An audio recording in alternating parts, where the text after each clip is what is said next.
दोस्तों, कहानी की शुरुआत होती है नहर और रूही की उस शादी से जो कभी पूरे परिवार की रजामंदी से हुई थी। दोनों ने साथ जीने मरने की कस्में खाई थी।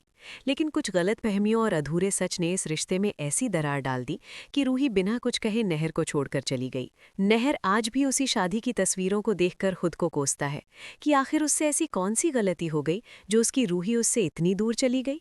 इधर रूही भी दिल में दर्द लेकर आगे बढ़ने की कोशिश कर रही होती है। तभी हालात ऐसे बनते हैं कि रूही और नहर का आमना सामना होने ही वाला था, लेकिन किस्मत एक बार फिर दोनों को मिलने नहीं देती। इसी बीच स्पर्श रूही के साथ जयपुर जाने की प्लानिंग करता है, लेकिन रूही साफ इनकार कर देती है। अगले ही दिन स्पर्श खुद रूही के घर पहुंच जाता है और हाथ जोड़कर उससे कहता है कि राहत, अब मेरा पूरा करियर तुम्हारे हाथ में है।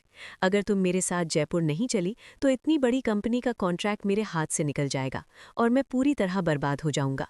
स्पर्श की मजबूरी देखकर रूही का दिल पसीज जाता है और आखिरकार वो उसके साथ जयपुर जाने के लिए तैयार हो जाती है।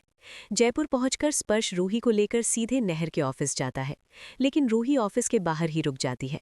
अंदर मीटिंग के दौरान स्पर्श नहर से कहता है कि आज की मीटिंग के लिए मैं अपनी स्टार असिस्टेंट मिस राहत को साथ लाया हूं। नहर ये सुनकर कहता है कि मैं उनसे मिलना चाहता हूं, वो है कहाँ। तभी स्पर्श बाहर की तरफ इशारा करता है। जैसे ही रूही पलटकर नहर को देखती है, उसके पैरों तले जमीन खिसक जाती है। वहीं नहर रूही को देखकर खुशी से भर जाता है और बिना कुछ सोचे समझे उसे गले लगा लेता है। नहर भावुक होकर कहता है, रूही, तुम मुझे छोड़कर कहाँ चली गई थी? मैंने तुम्हें हर जगह ढूंढा।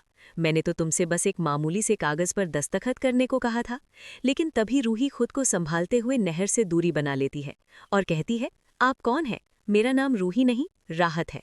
स्पर्श भी तुरंत बात संभालते हुए कहता है कि आपको गलतफहमी हो रही है, ये हमारी टीम की मेंबर है। लेकिन नहर साफ कह देता है कि मेरी आंखें कभी धोखा नहीं खा सकती, ये रूही ही है। आखिरकार रूही टूटते हुए सच कबूल करती है और कहती है, हाँ, मैं रूही हूँ, लेकिन अब मैं आपको हमेशा के लिए छोड़ चुकी हूँ। आपने जिन कागजों पर मुझसे दस्तखत करवाए थे वो मामूली नहीं बल्कि तलाक के कागज थे। ये सुनते ही नहर के पैरों तले जमीन खिसक जाती है। नहर तुरंत पूरा सच बताते हुए कहता है कि रूही, तुम्हारे साथ बहुत बड़ा धोखा हुआ है। जो कागज मैंने भेजे थे वो तलाक के नहीं बल्कि उस बच्चे को अडॉप्ट करने के थे जिसे मैं और तुम दोनों मिलकर अपनाना चाहते थे। और जिस औरत को तुम मेरी दूसरी पत्नी समझ रही थी वो असल में रोमल जी की पत्नी है। अवनी का घर बचाने के लिए मुझे झूठ बोलना पड़ा, मैंने तुम्हें कभी धोखा नहीं दिया।